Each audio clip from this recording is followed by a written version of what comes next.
Brindamos un saludo cordial y respetuoso a todas aquellas personas que en este momento a bien han querido integrarse en torno a esta temática que hemos traído para todos ustedes y que hemos titulado como la gnosis en la humanidad del siglo XXI. Hay muchísimos propósitos o objetivos que se buscan por parte del hombre contemporáneo, pero nombraríamos uno de ellos y es el valor a la virtud llamada la libertad. El ser humano suele asociarse, integrarse, familiarizarse o, por qué no, aceptar filosofías, instituciones, grupos que le permitan quizás el logro de esa conquista llamada cumbre, la libertad. Pero realmente vemos que en el ejemplo que vemos en el individuo, en la sociedad y quizás en la humanidad, la palabra libertad prácticamente no se ha podido conquistar por múltiples razones. Por el contrario, vemos es cómo una persona termina por perder la libertad en su pensamiento, en su acción o en su sentir, justamente porque ella deposita, digamos, su credibilidad a partir de lo que en el momento actual los sistemas sociales le pueden brindar a esa humana persona. Y la humana persona, digamos, confiada, pues bueno, se deja llevar por esta orientación, pero definitivamente no encontraría tampoco allí la llamada libertad. Recordemos todos que una libertad debe estar dirigida o orientada por un orden. Cuando hablamos sobre el orden, lógicamente que nos estamos refiriendo a unos principios morales universales humanos que le dictaminan a la persona y al individuo una disciplina moral. Pero puede ocurrir que cuando la libertad está en ausencia de ese tipo de orden, entonces esta libertad se convierte definitivamente en una anarquía. O viceversa, cuando prima, digamos, las leyes que se le llaman orden y la libertad prácticamente queda en ausencia, entonces se convierte en una tiranía. La condición o, digamos, la integración o el compartir entre los humanos.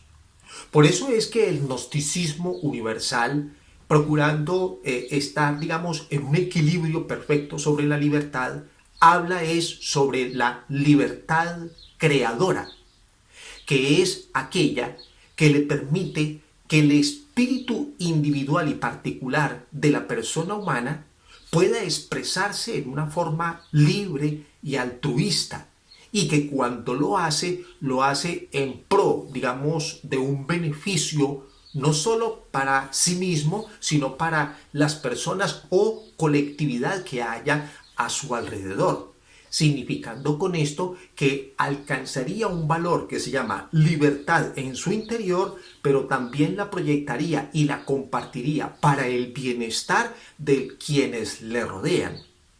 Para poder explicar bien cómo lograr y cómo conquistar esta libertad creadora, primero tendríamos que darnos cuenta que existen muchísimos conflictos que conducen al humano siempre a la diatriba, a la discordia, a la desaveniencia, al desamor, y que finalmente se concluyen en eso que son las grandes guerras de la humanidad. Existe para el gnosticismo universal una clasificación de 3 tipos de guerra que son las que nos permiten estudiar en qué consiste aquello que no me permite lograr la libertad creadora auténtica. Entonces, el ser humano se ve, digamos, perseguido o se ve presionado por un primer tipo de guerra que es la guerra psicológica. Es decir, en donde hay unos dictámenes de la mente que no le permiten a esa persona una libre expresión en su naturaleza, sino que sus expresiones casi siempre son condicionadas por lo que él estima o cree que debería de ser, pero no en función de la colectividad o del servicio hacia sí mismo, como lo hemos comentado al principio. Existe un segundo tipo de guerra que es la guerra del mercado o la guerra por el poder, en la cual prácticamente prima es el elemento materia, olvidándose por completo de un principio humano, porque en la gran mayoría de los casos siempre está primero que todo el negocio, el dinero, la cuantía, los valores, antes que pensar si verdaderamente son un auténtico beneficio para una humanidad o si sencillamente se trata, digamos, de un proceso mercantil que tiene como por objetivo pues el logro de un dinero, de una cuantía, más no el logro del crecimiento particular o individual de la humana persona. La tercera guerra es aquella en donde ya los humanos se integran en forma violenta para irse en contra de otro pueblo, quizás a buscar nuevos recursos y motivo por el cual entonces generan esas invasiones bélicas que realmente no han llenado más que al mundo de dolor. Entonces, estos tres tipos de guerra son los que verdaderamente tienen prácticamente condicionada la posible llamada libertad que el humano no ha podido gozar.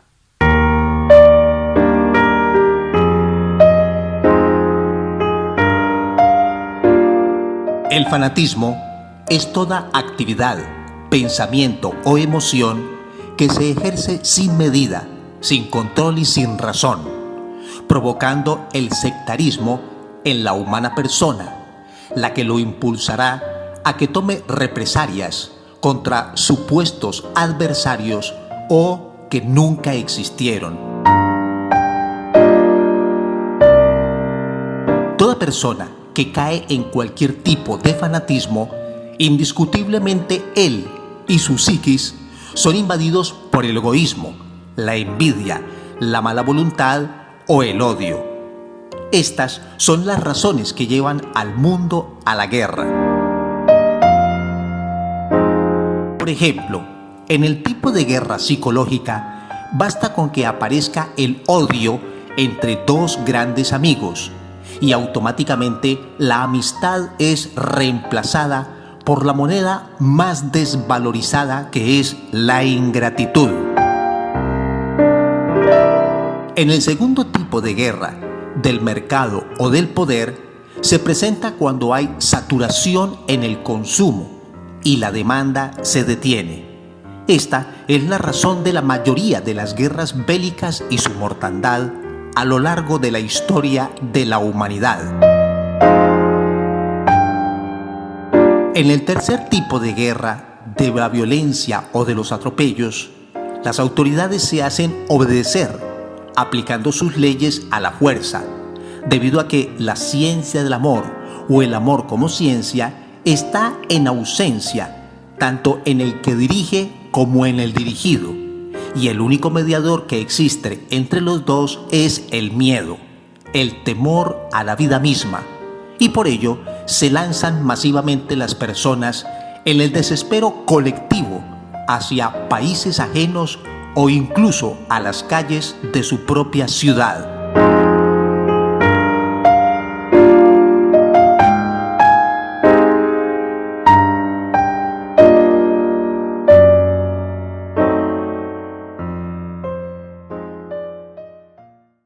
En este análisis que acabamos de ver, en el cual estos tres tipos de guerra son los que definitivamente han traído la tristeza y el dolor y esa pesadumbre que impera en muchos lugares o sectores de la humanidad actual, la humanidad del siglo XXI. Pero si nos diéramos espacio incluso a hacer otro tipo de análisis, veríamos que esos tipos de guerra condujeron a que en el año de 1945 se tomara la decisión de hacer explotar 2 bombas atómicas en Hiroshima y Nagasaki, las que supuestamente dieron fin a lo que se llamó la Segunda Guerra Mundial. Desde esa fecha del 45 hasta nuestros días, estas explosiones o detonaciones no han cesado. hasta el día de hoy han explotado más de 2000 bombas o artefactos de este tipo con intenciones diversas, pero que todas ellas en conjunto han alterado por completo lo que es la armonía de la vida planetaria a nivel de la atmósfera y a nivel del interior de los mares. Incluso tenemos como ejemplo de esos grandes daños que han provocado el hueco de la capa de ozono, porque la debilitó al punto tal de que ella entonces comenzó a retirarse, siendo que ella es la protectora como filtro de los rayos solares. De esa misma manera, que eso ya lo entendemos todos, pero de la misma manera afecta directamente al ser humano. Y en el ser humano hace un trabajo prácticamente de descubrir o de desintegrar una capa muy delicada que protege a nuestro cerebro y a nuestro, sistema cerebroespinal, que se llama la meninges. Y ella, al quedar, completamente alterada, trae todo un desorden biológico, apenas lógico y natural, en el interior del ser humano, alterándole no solo su estructura, físico-biológica, sino alterando por completo también su psicología, alterando también su pensamiento, alterando también su sentir. Y por supuesto que entonces esto nos conduce como a una guerra permanente que nunca acabaría. Observemos lo siguiente, el ser humano se ha dedicado a través de estas explosiones nucleares, a través de una desintegración del átomo. Pero es una acción completamente contraria a lo que la naturaleza ha hecho para concebir la vida.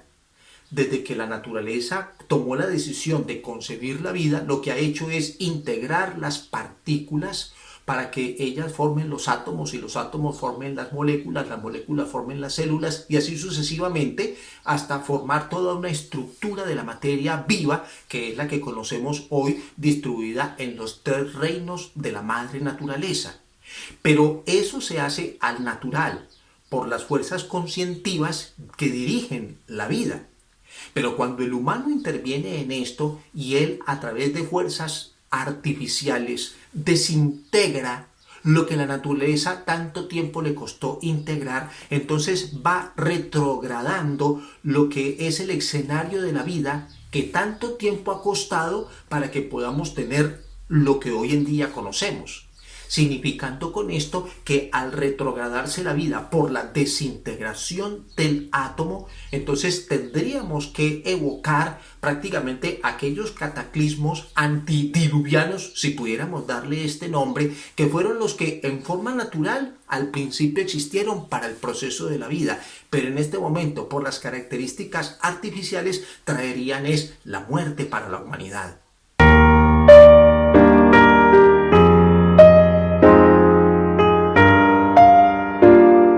El ser humano no puede vivir con verdadera libertad creadora porque está lleno de miedos. Miedo a la vida, miedo a la muerte, miedo al qué dirán.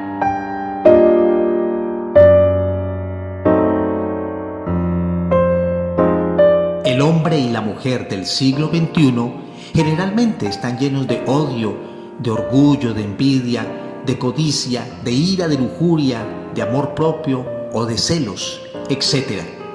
Y estos problemas, cada uno de nosotros tiene el deber y la obligación de eliminarlos de su psiquis interior. De lo contrario, seguiremos siendo esclavos de nosotros mismos. Seguiremos presos dentro de todos estos egos que hemos mencionado. Y es imposible que desde esa cárcel hablar de la libertad.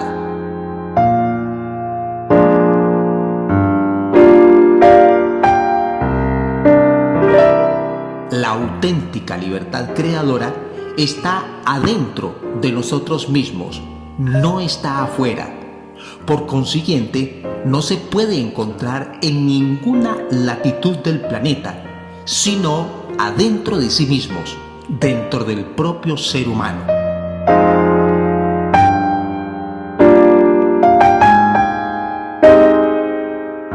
Gnosis nos enseña que cuando el humano alcanza la libertad creadora, eleva prodigiosamente su comprensión sobre la vida y podrá entonces disfrutar equitativamente de la existencia humana.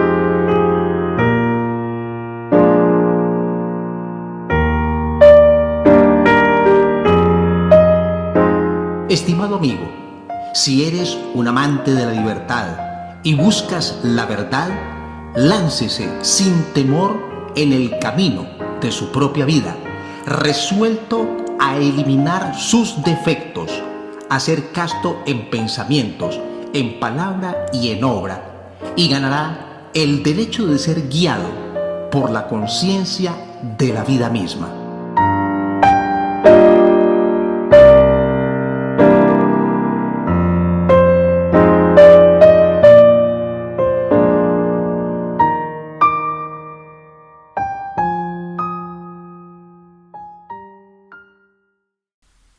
Y bien, estimados amigos, de esta manera pues llegamos al final de esta presentación y quisiéramos invitarlos a todos ustedes para que nos acerquemos a los centros de estudio gnósticos, para que esta ciencia nos ayude a todos los que estamos acá presentes a podernos integrar con lo que es el conocimiento y la sabiduría universal, que es la única que nos puede permitir entender cuál es mi posición frente a la sociedad o frente a una humanidad. ¿Quién soy frente a la naturaleza que me rodea y frente al cosmos? Y enfrentarme o conocerme a mí mismo.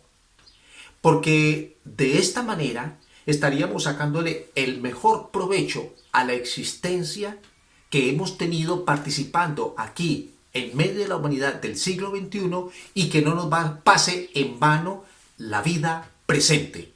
Los invitamos entonces a nuestros estudios gnósticos, estimados amigos.